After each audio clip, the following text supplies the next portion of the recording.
Welcome to the Human Capital Innovations Podcast. We're your source for personal, professional, and organizational growth and development, where we share original research, explore industry trends, and interview executives and thought leaders from across the globe. We hope you join us often for practitioner-oriented content around all things related to leadership, HR, talent management, organizational development, and change management. Maximize your personal and organizational potential with Human Capital Innovations Podcast. Do you enjoy the Human Capital Innovations Podcast? Please subscribe, leave a review, comment, share, and consider supporting the podcast on Patreon, even at the producer and sponsorship levels.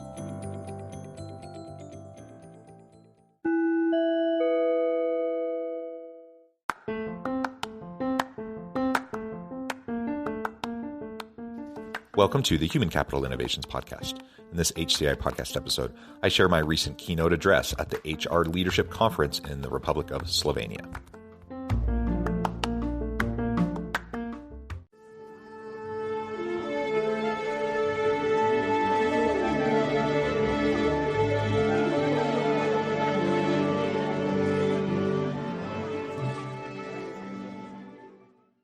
So, dear John, I have already introduced you in Slovenian language. I'm sure you understand everything. Okay. Thank you so much for having me. It's a pleasure to be with you today. Okay, thank you very much and welcome to our audience. So let me just mention, introduce a little bit more about the context for all our also foreign maybe audience who's there or attendees. So the HR function is one, in my opinion, one of the most responsible roles in today's agile businesses. But however, human resource managers are also one of the employees. So within day-to-day obligations and tasks, many of the HR functions get lost between daily, administration tasks, and often they have no time to deal with large numbers of, employees, and of course to take care for personal approach to their development. And more employees' skills and competences are in the head of today HR world. So we already heard today in the conference that we must reinvent ourselves regarding the competences and skills. And yes, this is quite a big issue.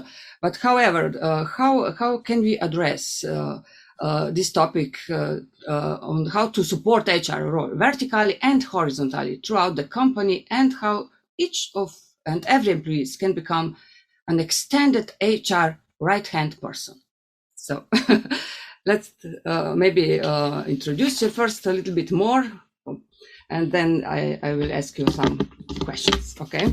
Perfect.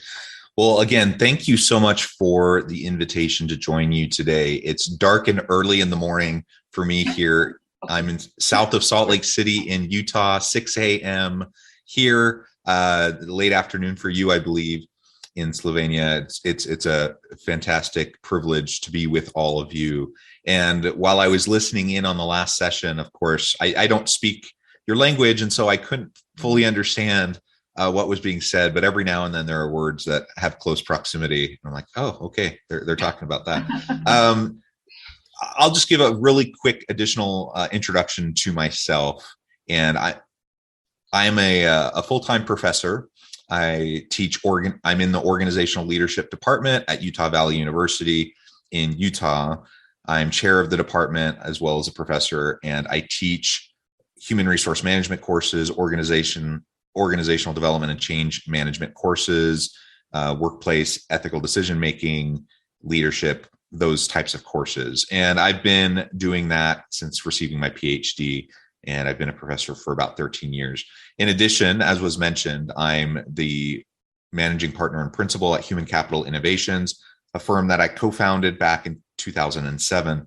And we do a lot of organizational assessment work for organizations, but also consulting work, executive and leadership development work, and those types of things. I have a family of 8, so I've been married for 20 years, and I have 6 children. Wow. And they're a pleasure. And so that's me in a nutshell.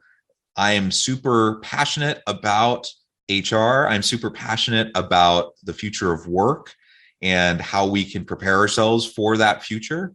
And all of my academic research, all of my practitioner-oriented research and publications, they all focus on these questions that you just mentioned. They all focus on how can we truly integrate HR functions across the organization so that we can create systems, sustainable systems, policies, practices, and procedures that will allow us to maximize the human potential within our organizations and within our teams. And that can only happen as we distribute the HR responsibilities across the organization to the point where every manager, from the lowest level supervisor who may only supervise 2 or 3 people, all the way up through the senior executive level and the C-suite to the CEO, that every leader recognize their role in people management and human resources, that they take on that responsibility,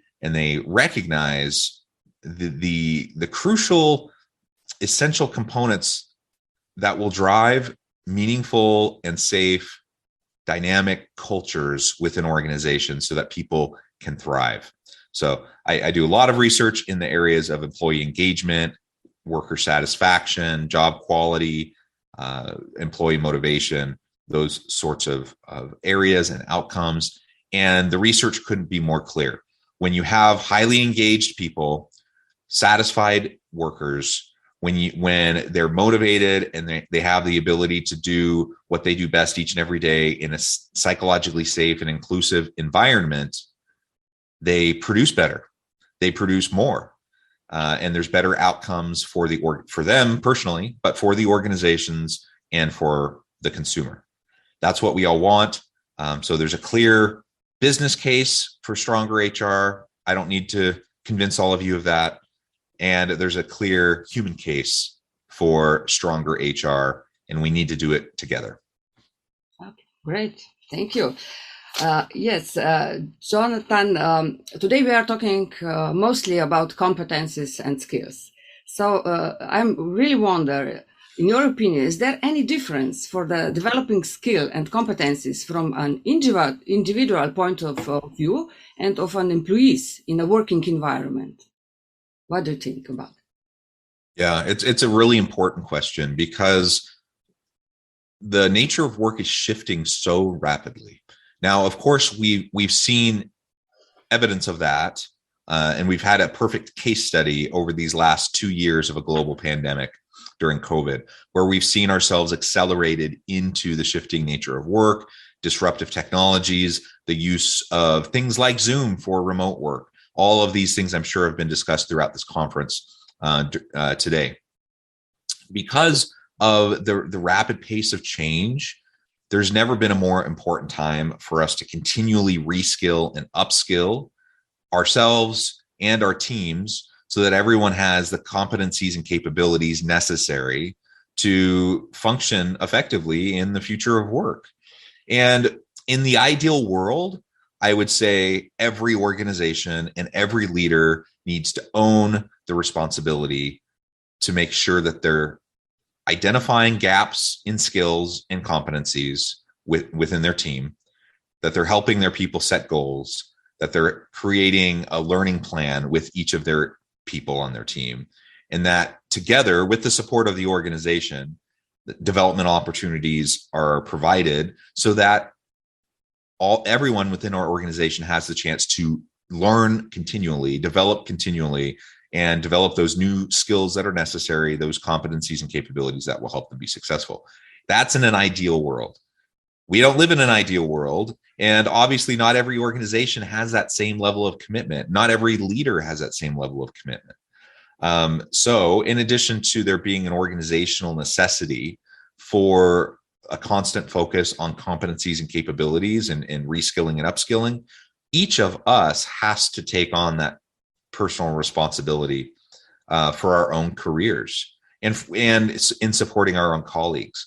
We can't necessarily count on that, the level of support that we should get from our organization. So I do want to say that I think we need to be our own advocates. We need to be our own, like the CEO of our own career. We have to take responsibility for that. And if we can do that, then we're going to have a better chance of sustainably moving forward in a positive direction. Now, let me challenge you? Yeah, go ahead. Can I challenge you with additional question? So we'd like sure. to, yes, in working environment, we really like to share responsibilities, but not also in the wrong way. So I'm very interested. What is your opinion about the development of skills and competencies regarding the responsibilities? Who is really responsible for the development of employee competencies, let's say, and to what extent? Okay, is this leader, is organization, is society, who? Yeah, it's a great question. And honestly, everyone is responsible. Absolutely. And what I was trying to get at in my last response was, for anyone listening and for anyone on your teams, I want to convey the message that we need to take ownership over our own development, because we can't necessarily count on others in the organization doing it for us or really pushing that for us. That's the reality that we live in, that we have to take ownership over our own development, our own careers. That said, absolutely, I am a believer that every single leader within an organization, regardless of whether they have HR in their job title or not, every single leader in an organization has core responsibility for the development of the people on their team. Now, again, this it doesn't matter if we're talking about the CEO or a senior executive, a senior director, anywhere, down through the hierarchy. It doesn't matter where you're at. You could be the lowest level supervisor with only responsibility for a very small specialized team. Regardless, wherever you happen to be at in your leadership role, you have a responsibility to develop your people and to help them understand the necessary competencies, not just for today, but for the future. And that's, in my mind, that's one of the biggest pieces of what good leadership is. If I'm a strong leader, then I'm focused on the development of my people. If I'm a strong leader, my goal is to help everyone around me recognize and then grow into their potential. And that only happens as we adopt a growth mindset, an abundance mindset, and as we become continual lifelong learners. So if I have that approach as a leader, regardless of where I'm at in the organization, then I can recognize that that's going to be part of my daily existence. Every day, I'm in my casual conversations with my people, in my formal one-on-ones and performance reviews with my people. Every opportunity I get, I should be focusing on how can I develop my people. Now, of course, HR, organizationally, if we take a step back, HR often has responsibility for broader organizational initiatives. So you may have some sort of an executive leadership development program, for example. That's not uncommon in many large organizations, and that's good. I think that HR can take responsibility for some of these organization-wide formal learning experiences and development experiences. But they can't and they shouldn't be responsible for members of your team because they're disconnected. The only people that truly know your team are members of your team and the leader of the team. And so they have to take the responsibility first and foremost. Okay, great. Jonathan, you mentioned growth mindset. It's very interesting because this concept is really it's perfect for me regarding the HR. But however, how many leaders you think are in this growth mindset, and how many tend to be fixed mindset? That is the question of the day, isn't it? I think adopting an abundance and growth mindset is an absolute necessity in today's economy, in today's labor market, in today's world of work. It's going to be even more so in the future of work. And so, are there people today that are in leadership roles, in some cases, extremely important senior leadership and executive roles that have a fixed mindset? Yes, there are. I've experienced them. I'm sure you've experienced them. Will they be in those roles in the future of work? I don't think so. I don't think they can be, because organizations led by individuals with a fixed mindset simply are going to go extinct. The fast pace of change, the constant disruption, and just the nature of the way things are moving constantly requires us to be more agile, and agility requires us to learn. It requires us to experiment. It requires us to continually grow. And if we can't do that, we can't be effective as leaders.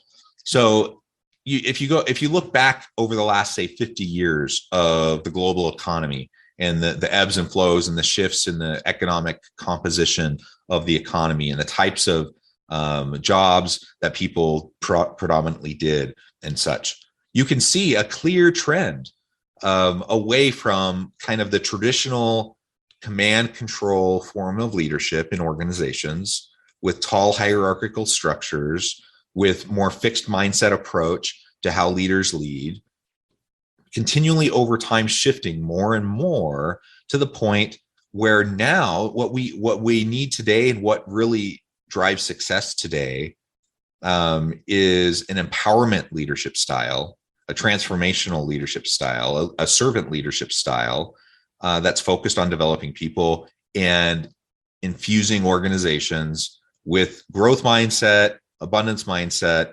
innovation culture, knowledge sharing, and all of these types of things.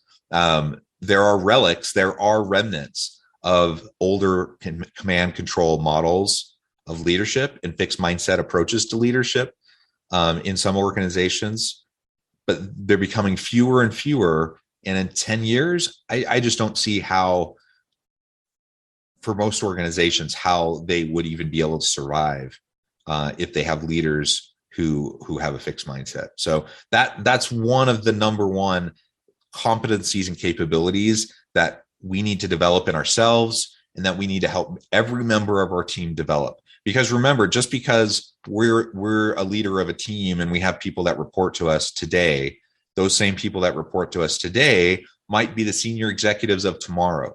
And we need to prepare them now with the right mindsets, with the right frameworks, with the right understanding of the world, with the competencies and capabilities necessary so that they are prepared for those future positions. Okay, great. Yeah, growth mindset will be even more important. Can you imagine the HR manager is in the fixed mindset? So, I mean, you see examples of it, and there are times where I encounter people who have a fixed mindset, but it's becoming more and more rare, and it's just untenable. It's not going to serve organizations well in the future. Okay, thank you. However, we all know that there is no size fits all in human resources, especially. Yeah? What would you suggest to HR managers or HR specialists, HR business partners, and so on, regarding the development of skills and competencies, of course, of the employee in their companies? Do you suggest some common approach, or you can suggest some different approach? Yeah. Okay. Good. Yeah. Good question. Again, like you said, there's not a one size fits all. So we can't take a completely generic approach to the development of people. It's simply not possible. Now, I say that as a professor. So I teach courses where, I have 40 students in a class, and they're all learning the same things. They're all doing the same readings. They're all doing the same assignments, right? It's kind of a standard, structured, consistent kind of a learning experience for my students in the university classroom. Is there a time and a place for those types of learning opportunities? Absolutely. So there are some forms of learning where we can standardize as much as possible. We can streamline as much as possible. And there are efficiencies with that. And there's scalability with that. So there's a time and a place. But even within, like, say, a traditional university course like that I often teach, I have to know the needs of my students, and I have to allow flexibility within the scaffolding and the structure of the way my course is designed and the assignments that are given, that it can be personalized and individualized to each student, because no two students are exactly the same. Students are not a monolith. They have different needs. They have different desires, different goals, different career trajectories. They have different life circumstances in personal and professional contexts. And because of that, if I can't create a structured learning environment where every individual person can get what they need from it, it's not going to be very effective. Okay. So that's within more structured, formalized types of learning experiences within organizations. And we've seen organizations doing those for forever, right? You can have organization-wide training and development programs across a whole range of different skill sets, competencies. They can be leadership development, they can be skill development, customer service, whatever, right? Pick your topic. You can do formal classroom-based or online forms of structured learning, and there's opportunities for that. What I would say, though, in relation to your question and some of the previous questions that we've been talking about today, is the even greater opportunity for continuous learning within organizations comes, I think, not through the structured programs that often come from a centralized HR or training and development department and then are distributed out throughout the organization, but it comes through the consistent coaching and mentorship that happens within teams. So again, as I was saying earlier, if every team within an organization is empowered to the point where each leader can really support their people to the best extent possible, and they have resources, they have funding, they have the resources necessary to do that, what you can do is then specialize and really fine tune any sort of training approach to these very specific needs of your team, or even better yet, the very specific needs of an individual employee. And that can happen in real time. As a leader, if I wake up every morning and I come to work and I know that one of my primary goals is to develop my people and help them become just a little bit better each and every day, then I'm going to make sure that I'm having regular conversations with them, formal and informal. I'm going to make sure that I'm having regular coaching opportunities with them, that I'm having mentorship opportunities, and that I'm helping them learn continually. And that can apply to any range of skills, competencies, and capabilities within the organization or within my team. Okay, good. Can you tell me, are there any kind of universal competencies and skills everyone should nurture and develop? You know, in Europe, we have some kind of forecast of World Economic Forum. Actually, every 5 years, I think they made some research, and they make forecast top 10 competencies will be desired in, let's say, 2025 now. Okay, so I'm looking also for in this place. Are there some kind of universal competencies we should all develop in the course working environment?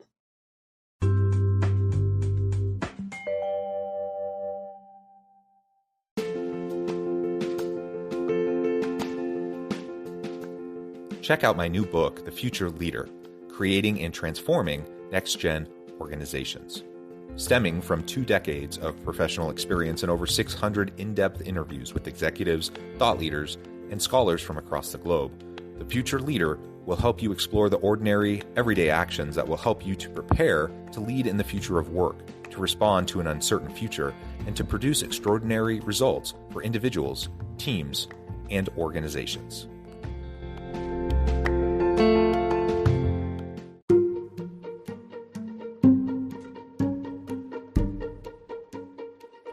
Welcome to the Human Capital Innovations Academy. Courses, micro-credentials, and certificates to upskill and reskill for the future of work.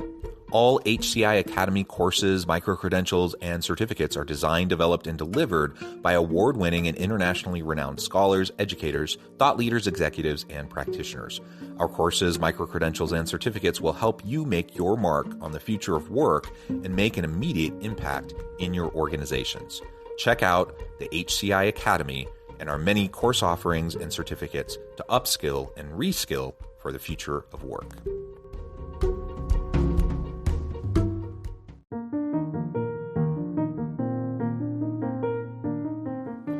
Check out our new weekly LinkedIn newsletter, Alchemizing Human Capital, exploring industry trends via original research and interviews with executives and thought leaders from across the globe. We look forward to having you join us.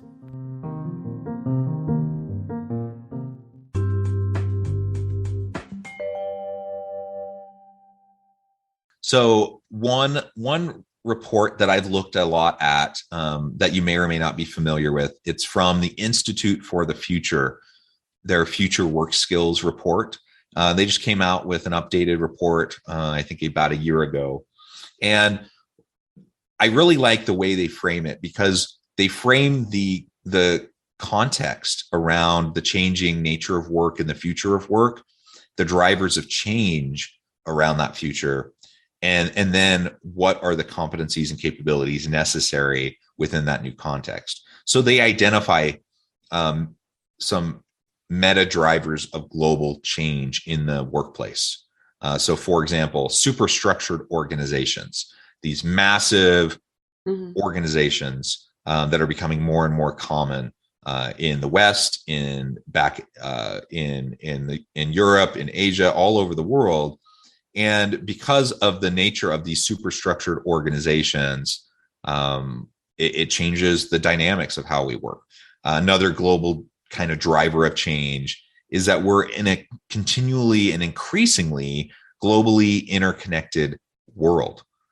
Because we have things like these technologies for virtual meetings and even moving into the metaverse in the future, we can literally connect with anybody from anywhere in the world and work with them. This means organizations can have distributed teams, remote teams. There's all sorts of possibilities related to this in terms of diversity, equity, and inclusion. And ultimately, it completely changes what used to be geographically bound teams around, living in a particular area, working together, to now it's global and we're increasingly interconnected. There's new media ecologies. There's new media coming out all the time, new platforms, the rise of smart machines and systems, just the shifting demographics of the world. People are living longer. What does that mean for an aging workforce, et cetera? And we're in an increasingly computational world. And I've already mentioned a couple of times how, the disruptive technological innovations are reshaping the way we do our work, not just with robots, but deep machine learning, artificial intelligence, and so many other disruptive technologies. Okay, so that's the context. That's all of these different major drivers shifting the nature of work. Now, within that context, we have to pay attention to what does every single employee within an organization need to be able to do in this new envisioned future. And again, we're kind of living it now. So we're already partially in this future. It's going to continue to develop and change. We're going to continue to move forward into this future. Within this kind of context, though, we need to develop skills and competencies related to cognitive load management. That means we need people who can essentially keep a lot of balls in the air. So we talk about juggling. In a complex job, I need to be able to juggle a lot of things. I need to keep a lot of balls in the air. That's kind of the saying we say here in the US. That essentially is cognitive load management. What is my mental bandwidth to be able to deal with complexity, to be able to deal with uncertainty and the messiness of my work life and the types of work that we're trying to accomplish in my team? Mm-hmm. If I can't expand my mental bandwidth as it relates to the complexities and the interconnectedness of these different disparate parts of the work that I do and the teams within the organization in an increasingly complex world, then I'm not going to be very effective. My team's not going to be very effective, and the organization's not going to perform at capacity. So cognitive load management is one that I'd say is very, very important. We also need increasing skills and competencies around virtual collaboration. Now that should be super clear and transparent, especially after 2 years of living within this global pandemic environment and people working largely remotely for a lot of that time. And even right now, as we're connecting across the globe via Zoom, do we know how to do this effectively? Do we know how to engage people effectively? Like right now, we're having a conversation, but it is largely us talking at people. But there are more and more ways that we can provide engaging virtual collaboration spaces and opportunities for people to learn and grow together, even when they're distributed teams, even when they're scattered and working from anywhere. And so we need to increase our skills and capabilities around that. As leaders, we need to develop our skills in being able to manage and engage a virtual team, all the HR functions are associated with that through the onboarding process, developing and sustaining culture, all of those things. How do we do that in a virtual world? Things like cross-cultural competencies. Because we're in an increasingly interconnected, globalized world, there's lots of talk about diversity, equity, inclusion, and belonging within organizations.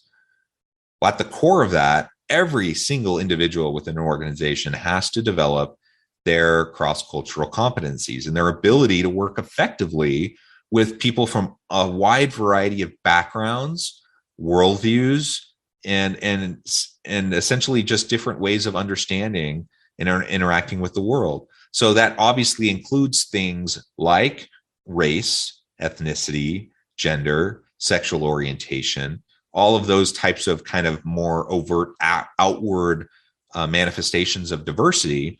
But it also includes other things that may be a little bit below the surface that we can't see directly until we get to really get to know a person. The differences in communication style, cultural backgrounds, different political beliefs, different family dynamics, different organizational roles, different levels of expertise, different socioeconomic status, all of these types of things that we can't easily see, but they represent cognitive diversity. They represent different ways of understanding the world. And so you could have 10 guys like me who are all similar age. We're all white men in the US, all similar age in their early 40s. And we may look like we're very similar. The reality is we all have a lot of differences, and some of those may not be readily apparent. But if I can't learn how to function effectively with people that come from a variety of different backgrounds, then I don't have much hope of being successful in creating an inclusive organization that really promotes a sense of belonging, where everyone is fully engaged and has the potential to innovate and to contribute and to help their organizations be successful. So that cross-cultural competence, I think, is also super, super essential. I mentioned new media ecologies. We also need to have new media literacy. So I kind of use the example of something like TikTok. There are always these new platforms that come out. And the question is, do we learn how to utilize them personally in our careers, but also in business, in our organizations? And TikTok is one of those new platforms. It's been around for a couple of years now. But it is really a game changer. It has changed the way that individuals and organizations can get their message out and create a following because of the algorithms, the viral algorithms within TikTok. You can grow an audience for your brand so fast. And so we have to learn how to leverage these types of new media. And that requires every single, not just our PR people, not just our marketing people, that requires every single employee and every leader to at least have a foundational understanding and competency around how to utilize the media that's available to them. I can go on and on. Novel and adaptive thinking, sense making, design mindset. And maybe I'll just end this question with interdisciplinarity or transdisciplinarity. So I've already referred to increasingly complex, superstructured organizations, messiness in the world around us, uncertainty. All of these things contribute to the really complex dynamic in the workplace. We cannot be siloed. I need specialization. I need on my team, I need people with very specific expertise and skills and specialization. But for an organization as a whole to be successful, we have to find connections across different functional areas and divisions of the organization. And we have to break down those barriers. We have to get out of our silos, and we have to be able to work effectively with people from disparate parts of the organization. So that's referred to as transdisciplinarity, interdisciplinarity. Ultimately, we have to learn to better not only be experts in our specific areas, but also be generalists enough that we can speak effectively with and collaborate with people from extremely different backgrounds and different areas of expertise. So, I mean, that's a handful of some of the types of competencies I think everyone is going to need in the future of work. We could get into more detail. We could talk about additional competencies. But if we're talking about kind of universal competencies that everyone is going to need, those are the types that I think of. Okay, thank you. So we obviously all live in so-called VUCA world. We have a phrase VUCA world for here in Slovenia. So yes, but also we have in Slovenia a very, very common stereotype about older people. It means, okay, older people will resist all changes. They cannot learn. They don't want to learn anymore, and so on and so on. So I would really like to ask you, of course, according to your experience, which approaches for developing skill and competencies work best for older employees? Yeah. So first, I think we need to debunk the stereotype, right? Because it's just not accurate. Now, it's a stereotype for a reason, because it does hold true for some people. But I know younger people that don't like to change and to learn either. So I think really what we're talking about is infusing a learning culture into our organization and into our teams for everybody, regardless of their age, their gender, their race, their ethnicity, whatever category we may talk about. Now, specifically with age, in my experience, the stereotype doesn't hold true very well for most people. Now, it does for some, but for most people, it doesn't. Rather, what I see, it's not, say, older individuals not being willing to learn a new technology, for example, or a new process or a new system. But it is a matter of perhaps it taking them a little bit longer sometimes. Maybe they need a little bit more support. Maybe they need a little bit more conversation about the why behind the change than maybe a younger employee who just kind of takes it in stride, says, oh, okay, I'll go ahead and do that. I don't see that as being unwilling to change. I just see that as a lifetime of experience where this individual, say this older individual, has seen 1,000 changes in their career and across the organization, and they've seen a lot of them not work. And they've learned what works for them. They learn what works for their team, and now they're being asked to make this change. If I, as the leader in the organization, as part of the HR team or an executive or a middle management role, if I don't know how to communicate effectively and articulate to people throughout the organization the why behind what we're doing and how it's going to make their life better, how it's going to make their jobs easier, how it's going to improve things, if I can't communicate that effectively, frankly, I deserve pushback. So if I have senior employees who say, I don't know, this doesn't seem to make sense, or I don't know why I'm expected to learn this new software, this other one we're using works just fine. If I can't communicate the why and help them understand why this is actually going to make their lives better and easier, and it's going to streamline things and all of that, if I can't do that effectively, I mean, that's on me. That's not on them. So I think a lot of times we use these stereotypes as a form of blame shifting, because we don't know how to do it effectively. To shift the narrative a little bit, I also hear sometimes about, say, younger millennial or Gen Z workers, and you hear about the stereotypes about younger workers being entitled, being some fairly negative things. And I look at that and I also think, what's that? Often said they have no values, millennials. Right. And so we have these stereotypes, and is it true for some people? Sure, for some people, but that's true for any age cohort, right? When I look at millennials though, and some of these stereotypes that some leaders have towards them, I see blame shifting happening. I see a leader who doesn't know how to lead, because especially when we talk about entitlement or values alignment and values congruency with millennials in the organization, it doesn't seem to me to be consistent with my experience. What I see, because I'm around millennials and Gen Z all the time, because I'm a university professor. I also do training and development work in organizations. I see it all the time. What I see are super motivated, highly adaptable and agile individuals who want to learn and grow and want to have opportunities to develop. And if a leader approaches them in that mindset and says, how am I going to coach and mentor and develop these people and give them opportunities for growth, and they support their younger employees to do that, more often than not, they're going to thrive, and those younger individuals are going to be happy, they're going to perform well, and it's going to be a win-win for everybody.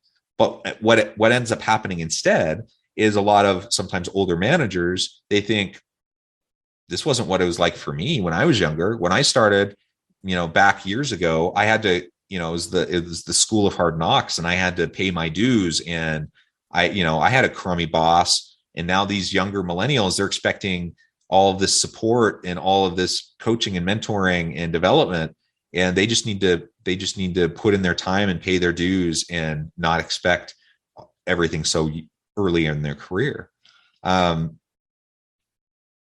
That kind of a mindset is a fixed mindset. That kind of a mindset is not a growth mindset. And ultimately, it's grounded in this mentality of, well, I did it, so now they're going to have to do it. So anyways, I just share that as another example, whether we're talking about generational differences and the stereotypes around that, or we're talking about gender differences and the stereotypes around that. The first thing we need to do is break down the stereotypes, because they're usually not particularly helpful or even true. And so with older workers, quote unquote, not being willing to learn, I don't think that's true. I think they sometimes need more support. Sometimes they need more understanding of the why behind the change. But if we can do that, we can still help them to be successful. And then the reality is there's always going to be some people who really do resist. There's going to be some people who perhaps they just can't wrap their mind around the new technology or the new change. They can't get on board with it. And that's when you look for opportunities to transition them to other roles, other responsibilities, or perhaps even out of the organization. Okay, let's move on to some other issues. So we have now in Slovenia quite big HR issue. This is the labor market shortage. So we cannot find appropriate and qualified, of course, candidates for new positions, let's say. So what do you think? It would make more sense for companies to carry out more frequent rotation, retraining of existing employees, implementing a mentoring system and so on. So what is more efficient actually, and what is more economic? Yeah, the tight labor market is a reality all over the world right now. Yes. So what you're experiencing is certainly not unique to Slovenia. And it is really, really hard. Organizations, there's so many positions that are going unfilled in organizations. That puts all sorts of strain on those organizations, on teams, and on those leaders. Because you still have to do the work. You still have to staff the functions and get stuff done.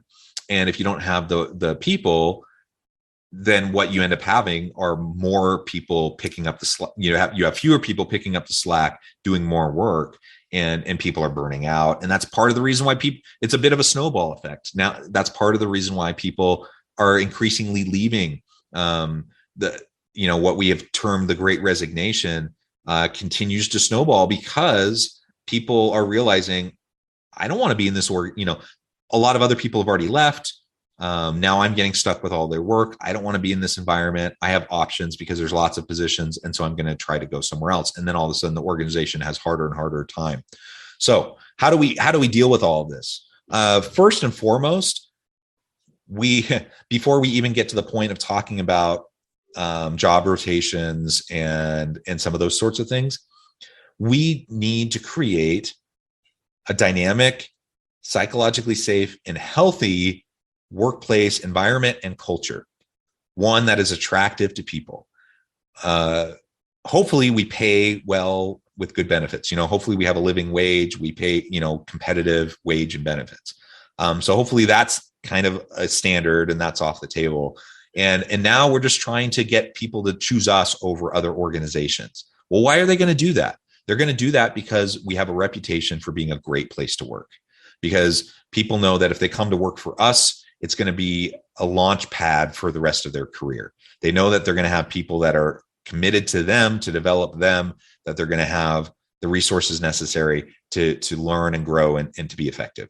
Okay. So if we can create that kind of a dynamic culture and environment, it's going to help us attract higher quality potential employees. And once we are able to grab some of them, it's going to help us retain them more. So that's number one. If we can't do that, if we can't attract and then have a healthy environment where we're able to retain those people, we're always going to be struggling. It's just going to be a hamster wheel, and we're just a revolving door churn, and we're always going to be struggling. Okay. But once you get good people into the organization, then you also have to think about coverage and recognizing there's a whole variety of reasons why people leave or aren't able to come to work. During the pandemic, we had periods of time where people had to quarantine, for weeks. And so maybe they're not leaving the organization for another company, but maybe they're sick. Maybe they have some sort of a medical condition. Right now in Eastern Europe, there's huge disruption in the Ukraine, of course. There's all these different things that can disrupt the ability for the human capital within an organization to do the work that needs to get done. So cross-training and job rotation is always a really important approach to reskilling and upskilling members of our team. Does that mean, if I'm in a team of say 5 or 6 people, and we each kind of have our different areas, our roles, our functions, and we have our expertise, does that mean I'm going to become equally as proficient and expert in all those different areas of my team if we do job rotations? No, that won't happen. And that would be kind of a waste of resources if we tried to get everyone on the team to that point.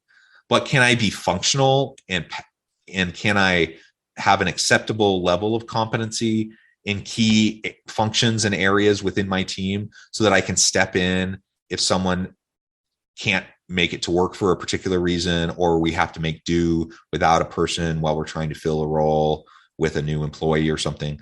Absolutely, I can do that. And if it's framed the right way, so I'm not just being told I have to do someone else's work, but I'm actually, it's being given to me as an opportunity to learn new skills, to develop and prepare myself for future career opportunities. If we can frame it that way and provide the support necessary, it actually can be a really tremendous way to re-engage employees that might even be burned out or might even be have become disengaged for a variety of factors and a variety of reasons. Great. So let me invite the audience if they have some questions, because we are very, very near to the end of this presentation. Maybe some questions from the audience. I don't see any right now. Okay, good. Then the final, let's say, point, maybe your very, very short idea. How can we help people to develop growth mindset? Each of us can do something for that, especially in the companies, yes, and to become HR assistants. Okay. Yeah. As I mentioned at the onset of our conversation today, we need to help every single leader within the organization, from the lowest level supervisor all the way up to the C-suite and the senior executives and the CEO. We need to help every single person recognize that they perform HR functions and they have a role in the people management of the organization. Some naturally understand that, but many, in my experience, don't, and that's such a foreign idea to them. They just don't get it. They see themselves as an operations person, or they see themselves as a marketing person, or whatever. And so we have to help shift the mindset, and we have to help every leader recognize the people management functions that they do. Of course, HR can provide the support for them to learn and grow into those capabilities, but we need to shift that mindset. So that fundamentally requires a growth mindset. If I, as a leader, especially if I've been a leader of a team for a long time, or I'm a senior executive and I've been in the organization for a long time, it may be very, very challenging to get someone to take a new approach to how they perceive their role, their job, and their responsibility to develop their people. So we have to just be persistent with the messaging around growth mindset. You can provide trainings around growth mindset and perspectives to help people adopt those types of perspectives. But more than that, you just have to integrate it into the processes of the organization. You have to make it part of the performance management conversations. You have to make it part of ongoing coaching and mentoring conversations. As a leader, I need to be bringing it up, and I need to be modeling it for my team continually. Like every time I interact with my team, I need to do it from a place of growth mindset and help them to recognize what I'm doing and how they should be, adopting what I'm trying to model. So there's no like quick, easy way to shift the way someone views the world and to shift the way someone thinks. But if we're consistent with it and with the messaging and with the expectations, then we can start to get there as an organization and as a team and as a leader. Mm-hmm. And to build finally, so let's say, well-being organizational culture. Right. If I may add to do. Okay, thank you very much, Jonathan, for sharing your knowledge and experience with us. And I hope you will continue to research HR work. We often say that HR never ends, and also leadership never ends. Actually, that is true. That is true.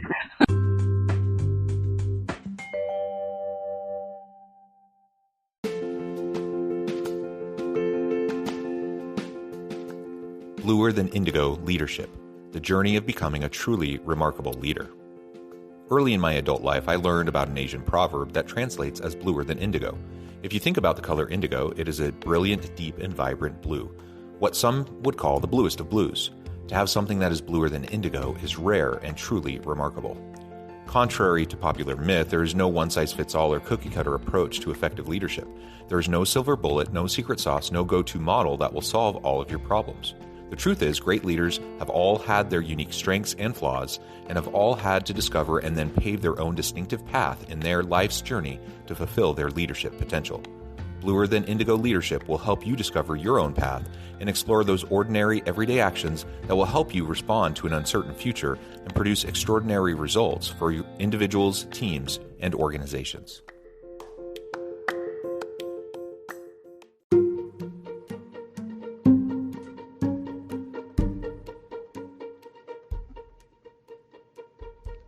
Check out Human Capital Innovations magazine, Human Capital Leadership. Human Capital Leadership is a free, interactive e-magazine with the mission to help individuals, leaders, and organizations find innovative approaches to maximize their human capital potential. We publish issues quarterly in August, November, February, and May. Take a look at the latest issue and let us know what you think.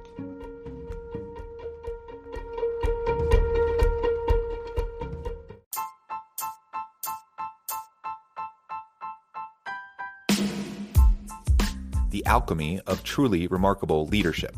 Ordinary, everyday actions that produce extraordinary results. Consider how the nature of work has shifted over the past 50 years. With increased globalization, rapid technological advancement, and the shift in economic composition, the average job of today looks very different than the average job of 50 years ago. What will the jobs and organizations of tomorrow look like? Moreover, what does this all mean for organizational leaders? What are the core competencies and capabilities of organizations and their leadership that are prepared for continued disruption and geopolitical and socioeconomic shifts? Regardless of what the future holds, increasingly, leaders need to be socially minded, data-driven, decisive, champions of talent, and disruptors of the traditional notions of leadership, teams, organizations, and work. The Alchemy of Truly Remarkable Leadership will help you to explore your own leadership competencies and capabilities and consider ways to apply and implement them into your workplace and personal life.